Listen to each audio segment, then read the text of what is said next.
Well, good morning, everybody. For those who don't know me, my name is Nora Duffy. I'm the Director of Grants at the RAP Foundation here in Palm Desert. And as the grant director, my job is to review grant applications all day long.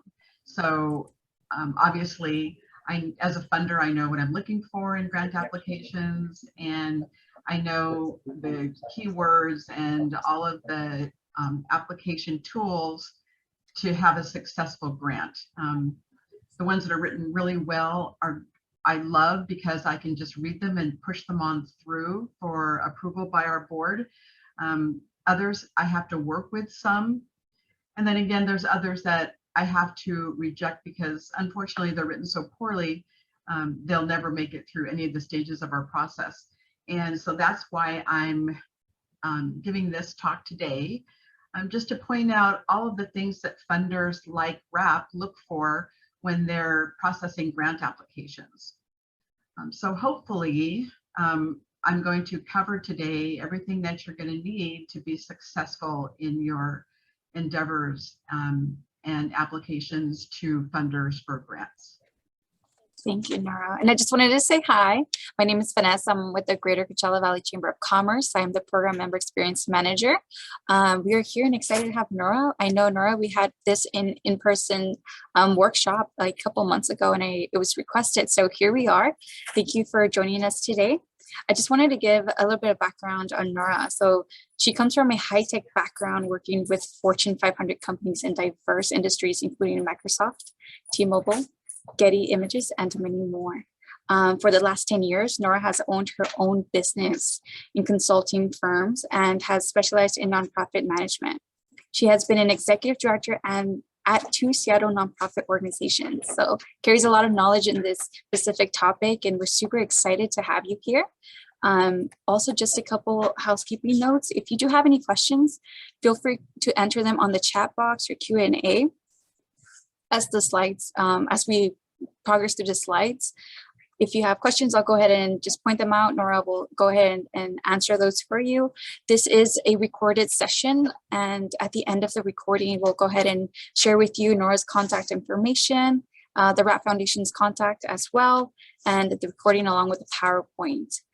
Again, if you have questions, please feel free to ask as they come. And Nora, I'll let you take it away. Okay, great, thank you. So this is always the biggest question that comes up. You look at a grant application, or you're doing a freestyle grant application that's unsolicited, and you want to know what is it they're looking for.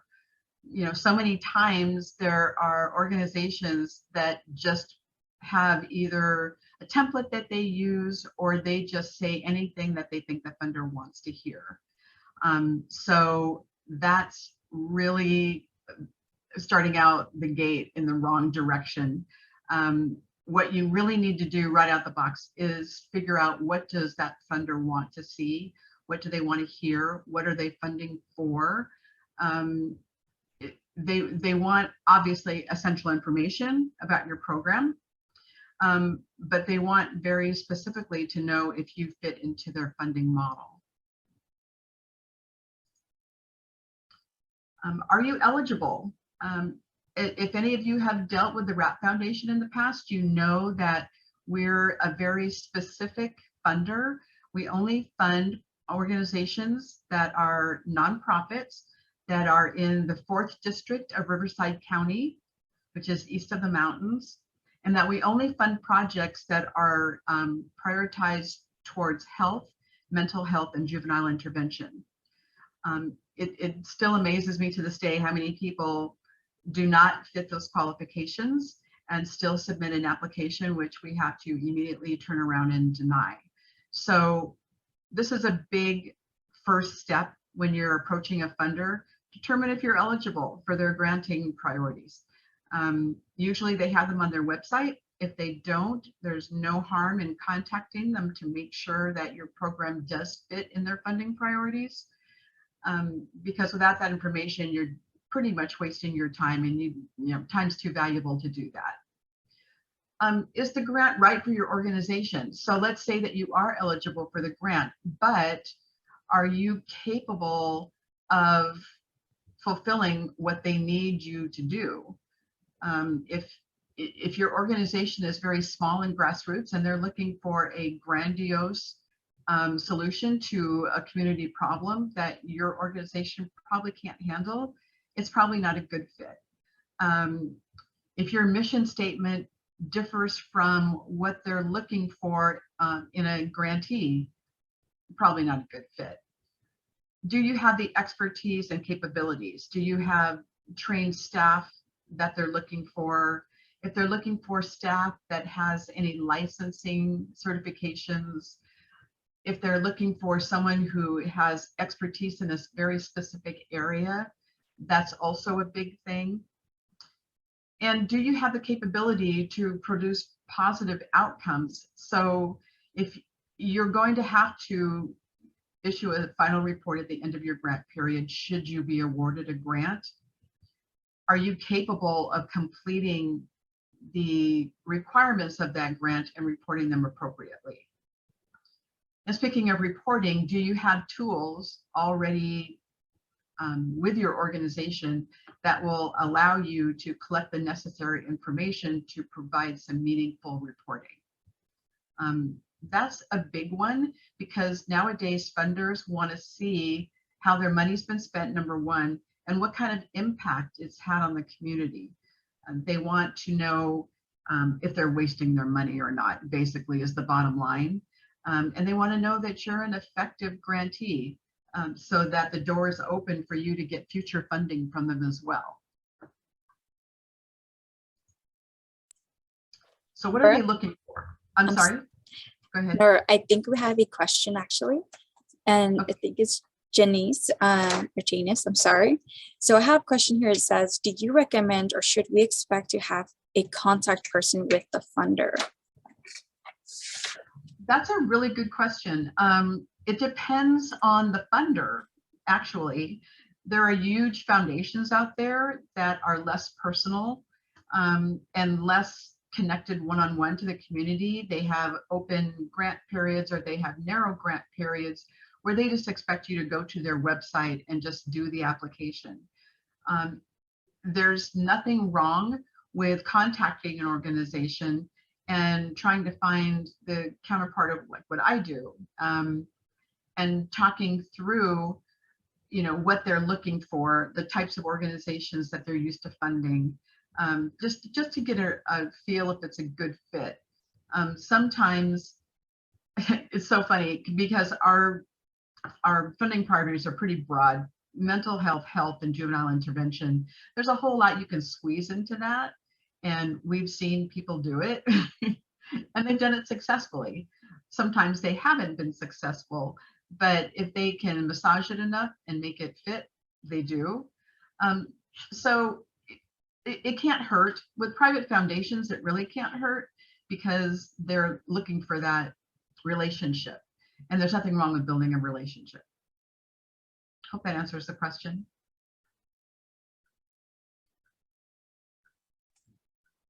Thank you. Yes, as of right now. Thank you. Okay, great.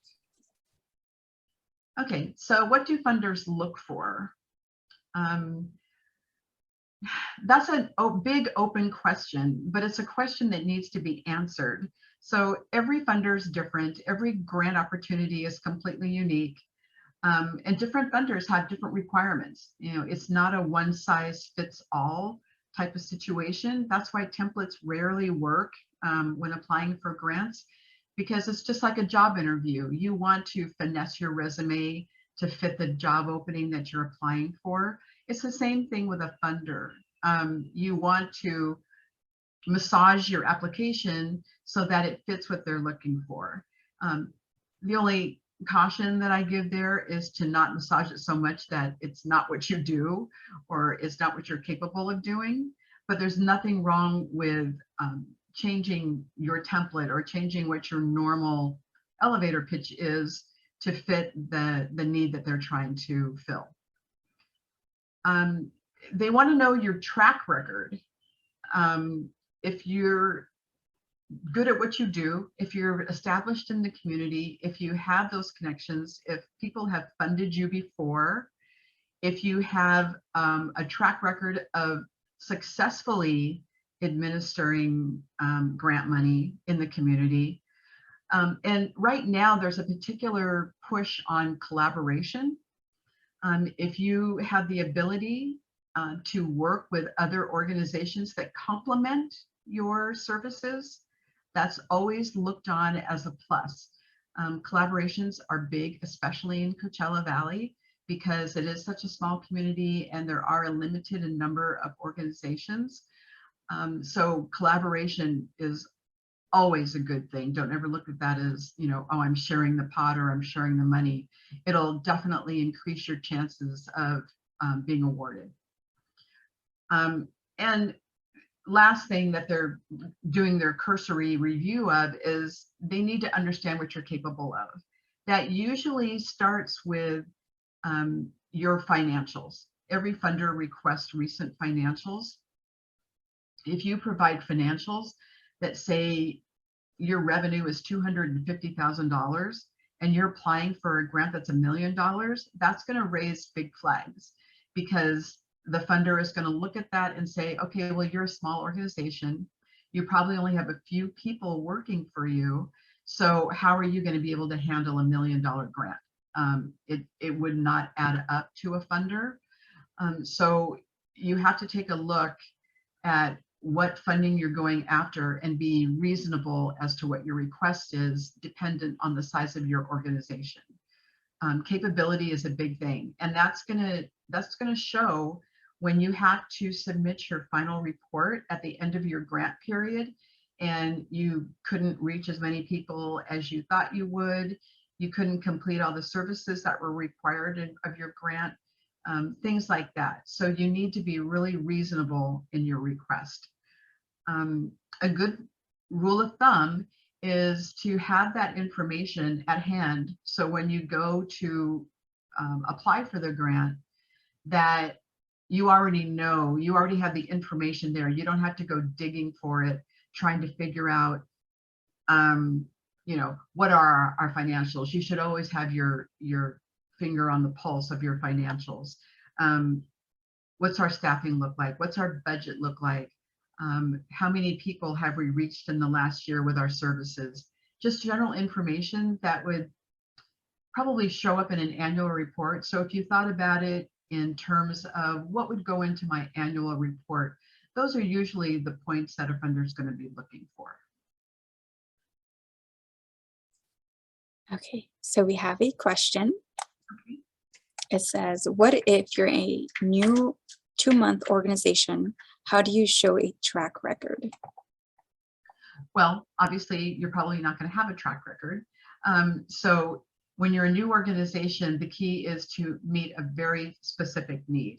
So you can't go, it'll be difficult for you to go after those big general funders unless your mission is so completely aligned with what they're looking for that it would not make sense not to go after it. But honestly, this is where collaborators come from. If I'm a new organization and I see an opportunity for $50,000, and of course I'm brand new, I don't have anywhere near the resources that I need to fulfill a $50,000 grant immediately, then I'm going to go out into the community and I'm going to find an organization to pair with. Think of it as, what's a good analogy? I don't know why I like this analogy because it came up this week, but think about when a president takes office. Presidents don't know everything when they start their tenure in office. So what do? They go out and they find the best staff that they can to fulfill those needs. Think of it in the same way. If you're brand new to what you're doing and you know there's others in the community that wouldn't mind partnering with you, reach out to them and see if they're willing to go in on a funding request with you. I have never heard of an established organization turn down a collaboration. So that's usually always a good way to go. Thank you. Okay, so the checklist. It's a good thing to kind of manually prepare a new checklist for each proposal that you're responding to. And the way to develop that checklist is to thoroughly read the funding opportunity. So if you're taking RAP Foundation, for instance, if you're going to be applying for a grant with the RAP Foundation, your checklist would look something like, am I in their funding priorities? Am I in their funding area? Do I have my financials in order? Do I have a roster of my board members and their affiliations? Can I produce my IRS nonprofit status letter? Do I have insurance? We ask for insurance. Not everybody does, but if you have it, great. So these are like basic things that you need to have to even start the process, because almost every funder is going to be asking for those things. So create your checklist and then work your way through the checklist. Once you do that and get your ducks all in aligned, then completing the grant application will be so much easier. Read the grant guidelines and the requirements thoroughly. And I say this because I know we have people that apply at RAP who don't read our guidelines thoroughly, and they end up giving us all kinds of information that we just don't need. And thumbing through pages and pages and pages of information that's not necessary is pretty frustrating for a funder. So make sure that you're not giving a whole bunch of extraneous information that's not needed, but also make sure that you're being complete with the information that's being requested. So that includes, if I'm asking for financials, I want to see your profit and loss and your balance sheet. So if someone just gives me a balance sheet, I'm going to have to go back and say, where's your profit and loss? If you give me a list of names for your board of directors, but you're not telling me who they are or what their prior experience is or who they are, I'm going to say, okay, this is a great list of names, but who are these people and what did they do or what do they do? So being thorough and answering the question completely is really important. And it's also important to make sure that your organization fits the grant. Don't force your grant to fit the organization.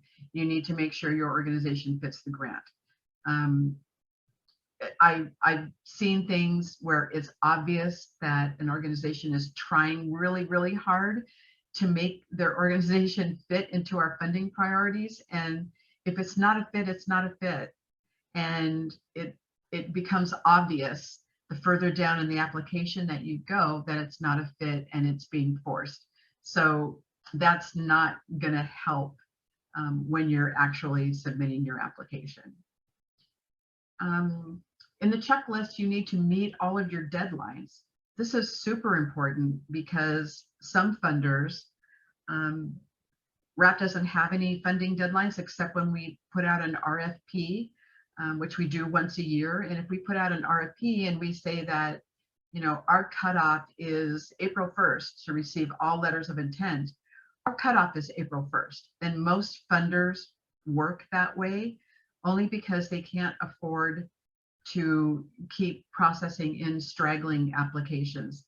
If you've got a deadline for a grant application, it will be to your benefit to make that deadline. Excuse me. And I would never ask for an extension. I would never contact a funder and say, hey, I know you've got this funding opportunity and the deadline is April 1st, but you know, our grants person is on vacation and can you wait till they get back, or you know, something like that. Number one, is a little unprofessional. And number two, it shows that you waited till the last minute. And number three, it doesn't show a lot of respect for their time and effort. So meet your deadlines and always submit the requested information. And going back to that information, you have to be specific. You have to answer the questions specifically. They're always going to ask you the who, what, when, where, and why of every question that's on their application. Don't be vague. Don't give them marketing speak. Answer the question directly with as much detail as you can. And you should always include your expected outcomes and how your program will be evaluated and measured.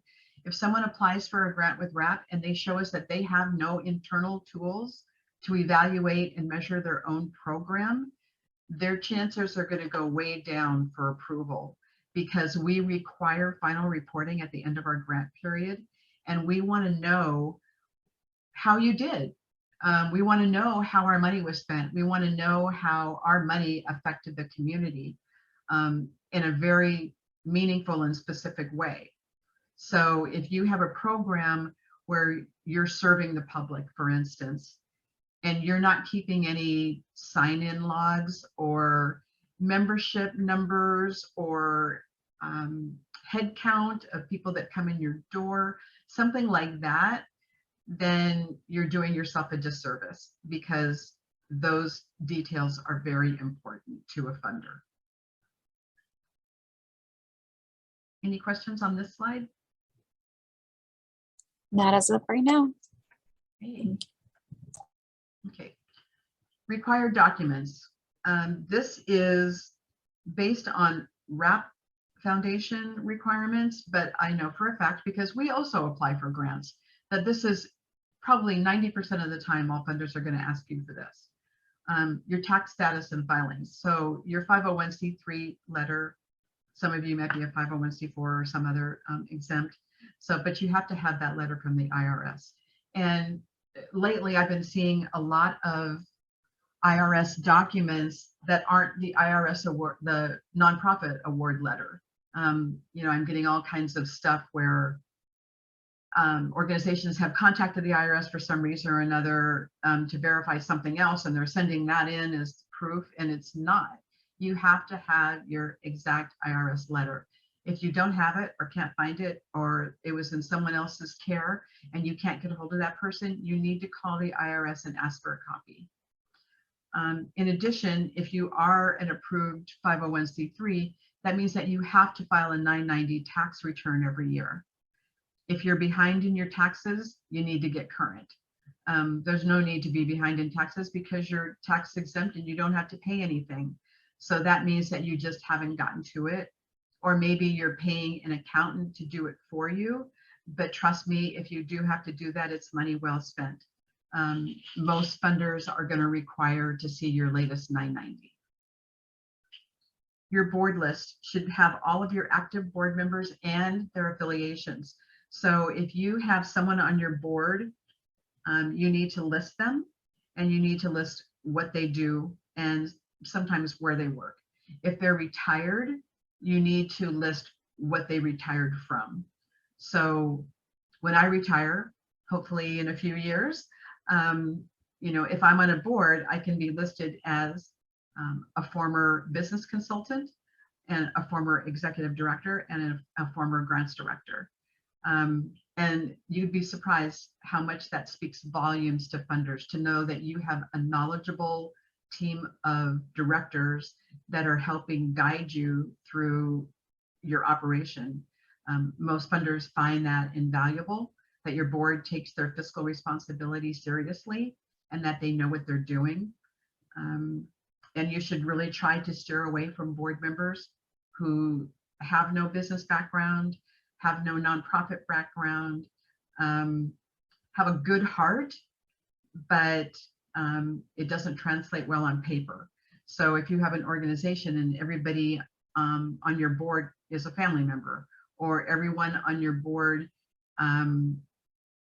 you know, worked in some type of blue collar job where they didn't have any fiscal responsibilities, there's nothing wrong with that. It just doesn't translate great. So when you're looking for board members, you would be shocked at how many people out there who have solid business experience are looking for an opportunity to serve on a board. And our NPO-centric program at RAP gives you all kinds of resources on how to find those people. So I would highly recommend using the resources that NPO-centric has in developing your board, because it's very important. Financials. I can't say enough about financials because in addition to my role as director of grants at REP, I'm also the director of finance. And the reason for that is because finance and grants work so closely together, especially in a foundation. So having current audited financials is very important. If you're small, there's going to be funders who are going to know that you're too small to get an audit, but you should have solid financials available to submit, and an operating budget if you have it. Most applications are going to ask you for a budget anyway, whether it's your operating budget or a budget for the project that you're asking for money for. So learning how to put together a good operating budget or program budget is essential.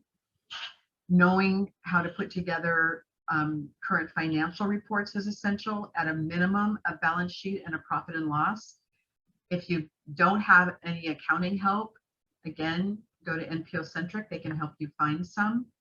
If you don't have any auditors who can just look at your financials and tell you whether or not they're feasible, go to NPO Centric, they can help you find some. But I can't emphasize enough how important feasible financials are to a funder. They have to make sense, they have to be together, they have to look professional. And I would counsel to steer away from spreadsheets. Social media, sometimes these are not required, but they're extremely helpful, especially Facebook, Instagram, Twitter, those kinds of accounts. Those can be considered auxiliary accounts, but it's pretty important to have a professional looking website, because I guarantee you most funders, as soon as they see your application, one of the first things they're going to do is Google you. And if they Google you and you don't have a website, it's going to be a handicap for you, because that speaks to a lot of things. It speaks to the level of professionalism. It speaks to how seriously you take your organization. It speaks to how you project your organization to the general public. I know it seems like, you know, it's just a website, like, come on. But unfortunately, in 2022, it's important to a lot of people. It's an easy way to get information on you. It is what it is. So if you need a professional website built for you, there are very easy, simple software packages that you could do for extremely low cost, even if it's just one page. You'd be surprised how much information you could fit into one page that will give enough information on your organization that makes it look like a viable organization. Okay. And other, oh, go ahead. Oh, no, I'm sorry.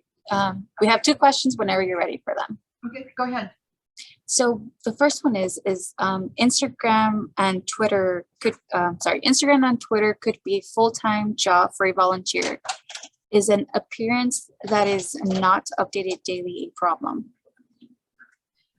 It's not, but keep in mind that if you have a professional website built, you can link them all so that whenever you post on one, it travels across the channels to all of them.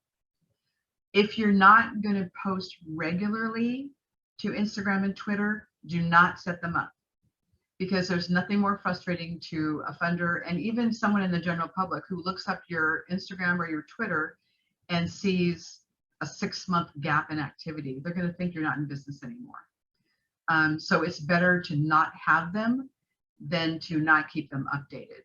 And like I said, there's funders don't tend to look at Instagram and Twitter a lot, but they do look for a website.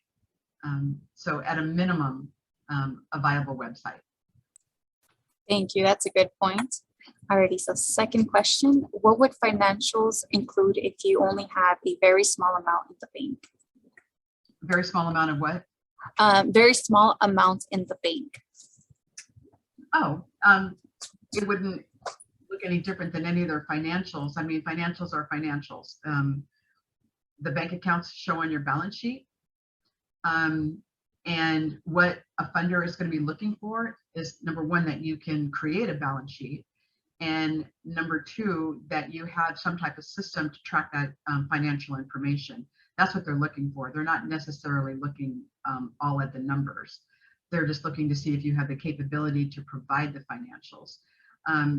There's always a budget narrative usually included in a funding request. So if you have very little money in the bank, but you're supplying that balance sheet that shows your bank account balance, all you need to do is explain your financials in a budget narrative. And as long as you're honest and say, you know, we only had $10,000 in the bank, but we're expecting grants from XYZ, and we're doing this to fundraise, and we're doing this to we're applying for grants here and there and everywhere. As long as you can say that, as long as you can speak to the numbers, it's fine. Thank you.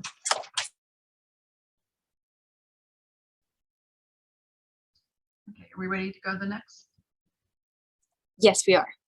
Okay, so I think the last check mark I have here for required documents is other. Does everyone know who GuideStar is? I'm sorry, I can't see a show of hands. Why am I asking that? Does anybody know? Is anyone raising their hand? Yes, so we have, I'm sorry, I think it's Denise. So only one person knows about GuideStar. If you do, go ahead and use the reaction icon to raise your hand. There's two people. We have Elizabeth that knows as well. Okay, well, so I'll go over GuideStar. So GuideStar and DUNS. GuideStar is a nonprofit organization that tracks nonprofit organizations. So every time somebody is awarded 501c3 status by the IRS, that information is fed to GuideStar, and GuideStar enters it into a database. So if any funder wants to know if you're legitimate, they can go to GuideStar and look you up. But unfortunately, the way GuideStar makes their money, because they're a nonprofit, is by charging for those reports for funders. We have grant software where it's included in the price, so we have access to that all day long. But sometimes if you want more detailed information, if you're looking up somebody and you don't have a GuideStar account, it'll just tell you yes or no, they're in our database. But if you want more information than that, you'd have to pay for it. But it's a very handy tool for funders. So don't be surprised if a funder comes back if you're not fully registered as a 501c3 and say, hey, we couldn't find you in GuideStar. What's the status of your tax exemption? Or maybe GuideStar has you in there in a different name that needs to be corrected or something like that. But just to be aware, it's not huge.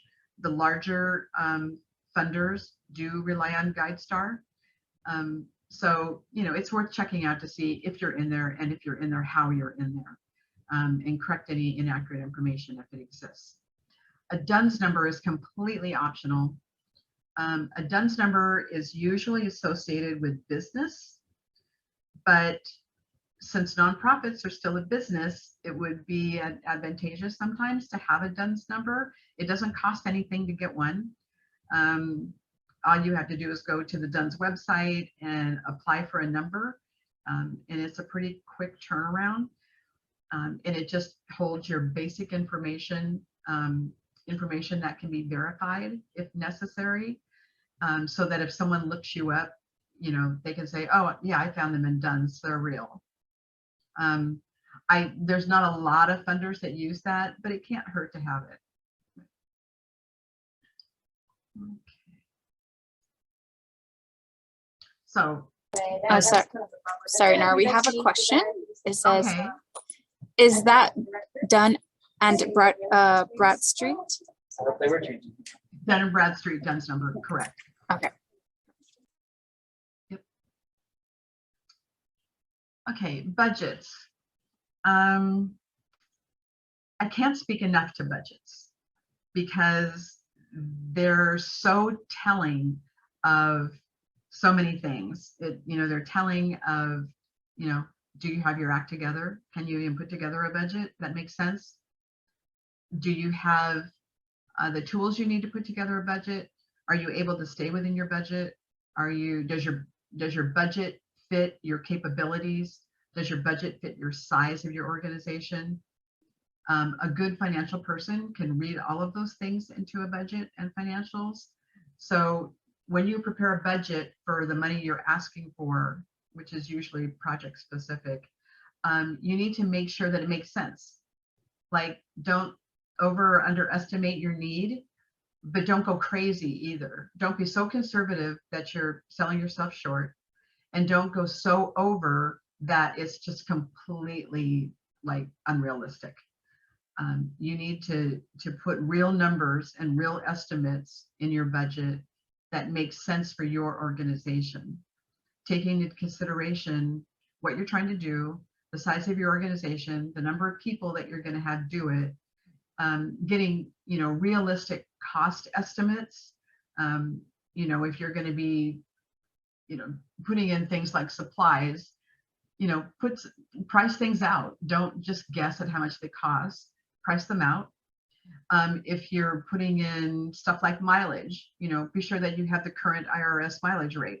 If you're putting in benefits, there's a standard that they're not supposed to ever exceed 34%, roughly. It's just a business standard. If you're going to be using contractors, you know, price those out sensibly. Just make sure that your budget makes sense, and always attach it when it's asked for. Don't ever have, if there is nothing on the grant application that suggests they want to see a budget, then you don't need to attach it. They will ask for financials, but if you don't need to attach a budget, you don't have to. But it's always a good idea to have one ready and available, because if you are awarded the money, you're going to need to work within that budget, because at the end of the grant, you're probably going to have to report on it. And some funders require receipts. So if you do a budget, have it make sense and have it tracked accordingly in your systems, just to make sure that you're not off budget, because there's nothing worse than having to give money back or pay back money that you couldn't substantiate.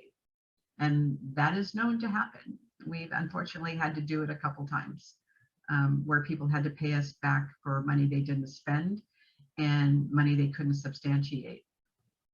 And then there's organizations who have gone over budget, and it's like, oh, well, you know, we can't give you any more money just because you overspent your budget. So budgets are very, very important.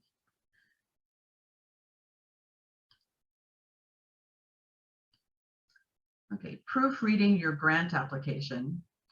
I'm a pretty good linguistic. Writing is one of my talents, but I usually always have somebody proofread my work, only because, you know, we're all busy, we all go fast, we're all trying to get stuff done. And, you know, sometimes there's the occasional typo. You know, we use tools like Grammarly and spell check, but sometimes we're still wrong.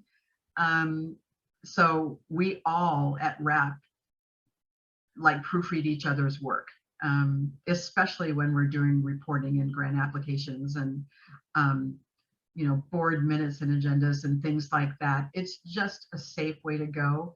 It's pretty embarrassing that when you're submitting a grant application and there's typos and misspelled words, you'll get the same reaction as if you had a resume with those errors that you submitted for a job interview. It's taken the same way. So if you can, always have a colleague or somebody else proofread your application, your materials, to make sure that they're accurate. It's always a good idea to have an accounting person look over your financials if you have someone that you know that is available. Review your budget by a professional accountant or bookkeeper if you can. And be sure that the narrative matches the numbers. So as an example, the other day we were looking at a grant application where the organization said they needed this money for this specific reason. But when they filled out our budget worksheet, they gave 5 other reasons why they needed the money. And so their budget had all of these different line items, but the narrative on their application said one thing. So we had to go back to them and say, okay, what are you really doing here? Do you need it to pay for this, or do you need the money to pay for all this? Don't confuse or muddy the waters. Your budget narratives should always match the line items on your budget. And make sure all the information is current and accurate. Do not provide 2-year-old financials. That will help you in no way, shape, or form. Funders want to see current, what's going on, current year, usually annual. Every now and then, if they're skeptical, they might get a little bit more granular and ask for maybe the last quarter, but usually they're going to ask for the last fiscal year. And your report should be clear as to what the dates of your fiscal year are. In the nonprofit world, usually fiscal years are July to June, but there are many who are also calendar year as their fiscal year, January to December. It doesn't matter, but it should be clear what your fiscal year is. So just making sure that all of the information you provide is current and accurate. And I think that's all I have. Do we have more questions? It looks like we don't have any at the moment, but I encourage anybody to go ahead and jump in. Okay, so we have one here. So Ross is asking, I serve on the board of directors for the Beacon Foundation. We have a RAP grant proposal in process. We appreciate the instructional support you have provided. So it's more of a comment. Oh, great, great. I'm glad it's clear. We try really hard to provide clarity in our application. I arrived late. How do we apply? I'm sorry? So this person just arrived late to the Zoom, but is asking how do they apply? Oh, sure. For RAP grants, if you go onto our website, which is shown here, therapfoundation.org, at the top menu, there's a tab called Grant Making. And the grant making explains all of our funding opportunities and our funding priorities, and it provides a link to our applications. And just so you know what our funding cycles look like, we have small grants, which can be applied for at any time during the year. There's no time limit on them. They can be up to $10,000, and they can be submitted anytime for any reason, but they have to fit into our funding priorities of health, mental health, and juvenile intervention. And then once a year, sometimes twice, but it'll definitely be once a year this year because I'm leaving. We have a mental health initiative. As you all know, especially because of COVID, mental health has been a real issue. So we're throwing a lot of money at mental health resources in the Valley. We will open up that RFP probably in January, where people will be able to submit a letter of intent for their application for mental health dollars. Those dollars are a lot more than $10,000. We have a very specific high amount in our budget earmarked for mental health services. So the invitation to submit an LOI goes out in January, and it's open to the public. We broadcast it widely. We put it on the news. We issue press releases, the whole jazz. We read all of the LOIs, and then we invite those who fit the bill best to submit a full application. And we try and fund those by April 1st. So from January to April, we're doing a lot of, gathering and reviewing and all of those types of funding activities for funding in April. This year, we were going to be attempting to do an RFP for juvenile intervention. The plan was to do that in October, but that's not going to happen because I'm leaving. So the person's taking over for me, I think, are going to try and get that going. It might be closer to November, December. So the initiatives are the only ones we have that have time limits on them. We also do sponsorships for events up to $2,500. There's no caveat to the sponsorships except that it cannot be for any fundraising activities. So we can't sponsor your fundraiser, but we can sponsor community events and open houses and forums and things like that. And we don't finance scholarship funds. So the sponsorships are strictly for community events. We also have an education fund that is rarely used for some reason, that's open to all the school districts. So teachers can apply for them, counselors, principals, any public school can apply for educational funding, and those grants are $1,500.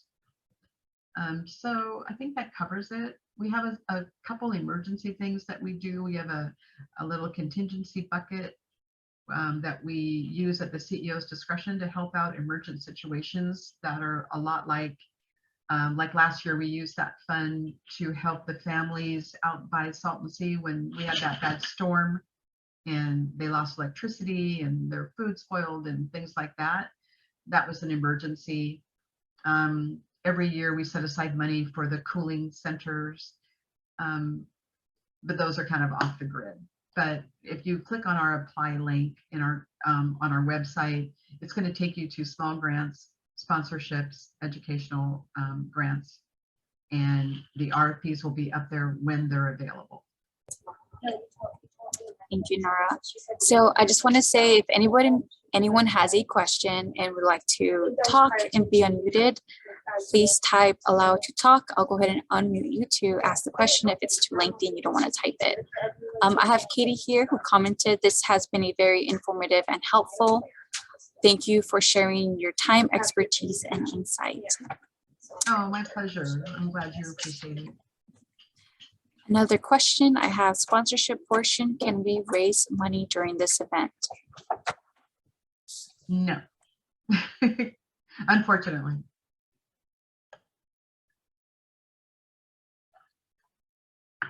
All right, hold a minute. I hope someone. Okay, Artisto, would you like me to unmute you?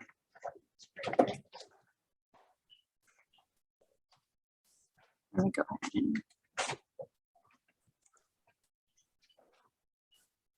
Okay, I've allowed you to speak if you are needing to. Okay, thank you. You just answered it, the $2,500 sponsorship program that you have. So that's in essence, basically, if we were awarded that money, we wanted to do just something for the community, that's what that money would be for. We can't take any donations in or anything like that. That's correct? You can take donations out as long as they're like not solicited. So if you're like at a community event, like for instance, we just did a community event out in Blythe last weekend. It was a resource fair for mental health services in that area. And, you know, there was a box for people who wanted to, you know, donate to the cause. As long as the funds aren't solicited outright, the purpose of the event is not to raise funds. It's a community event that's for the benefit of the community. That's fine. Put a box out like a tip jar. Correct. But it can't be for the purpose of raising money. Okay, so now if we wanted to have, say, a food event where we have vendors, you know, food trucks, now can we charge the food trucks to be there? You can do it any way you want to. Okay, Yeah. but the $2,500 would be used for whatever it is that needs to put this event on, whether it's rent the park or buy hats. Exactly. Okay. Yeah. Yeah. Perfect. Thank you. Which is exactly what we did in Blythe this weekend. We paid, you know, for some food trucks and water and ice and, you know, DJ equipment rental, things like that. And the fair was open to the public and in a public park. So, yeah. All right, any other questions before we close down this webinar? Please ask. We have Nora here. Okay, so we have another question. What would be a safe lead time to ask for sponsorship? Oh, anytime. Sponsorships and small grants are open all year long. There's no time constraint for them.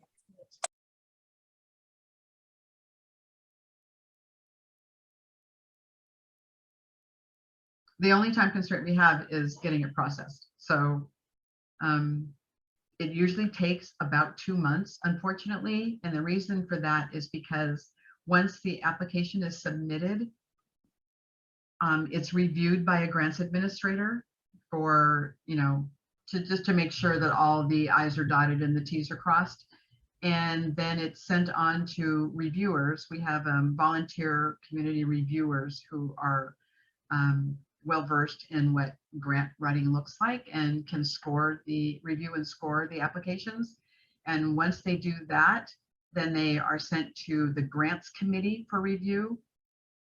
If the grants committee approves them through, then they go to our full board of directors for final approval. So there's multi-steps in getting approved. That's why it takes up to 2 months. But there's no time limit set on when you can apply for those funds. You can submit the application anytime. Okay, so Janice, I have unmuted you. Would you like to speak or ask a question?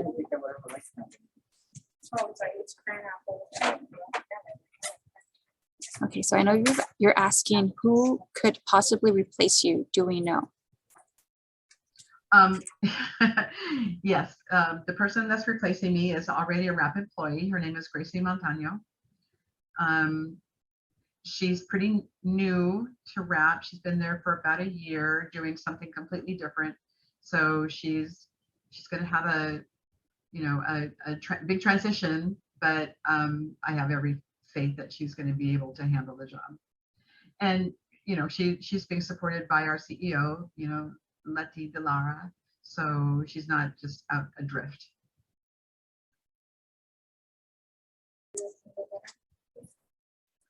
So I know you shared with me what is your next journey. Would you mind sharing with everybody else? Sure.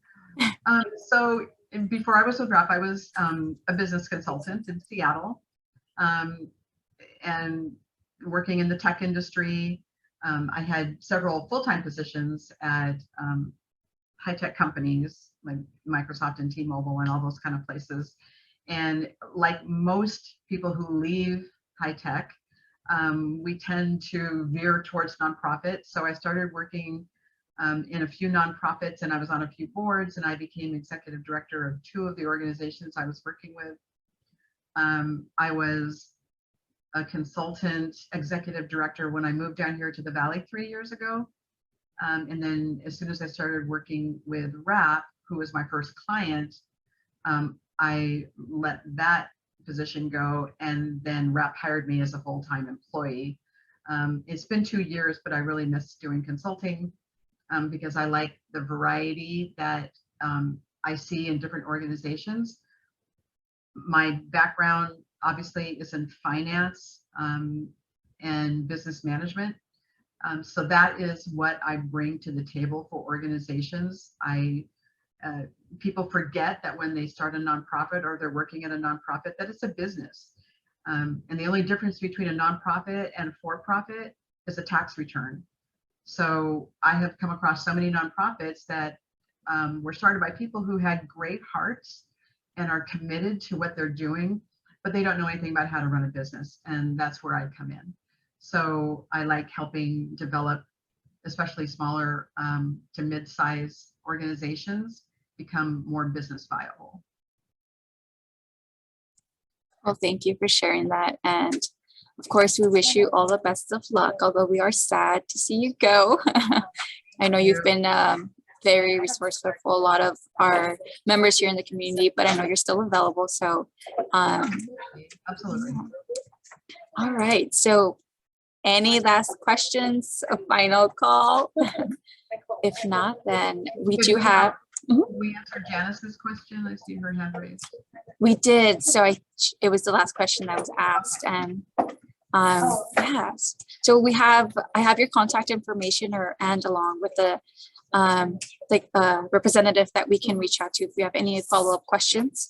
What I'll do is I will go ahead and send out this recording along with the PowerPoint, the contact information, and any information you'd like me to include. I'll send that over to our viewers. Again, Nora, thank you so much for spending time with us today. You shared a lot of valuable information, and I know that we will see you soon. Absolutely. Thank you. And good luck to everybody. Thank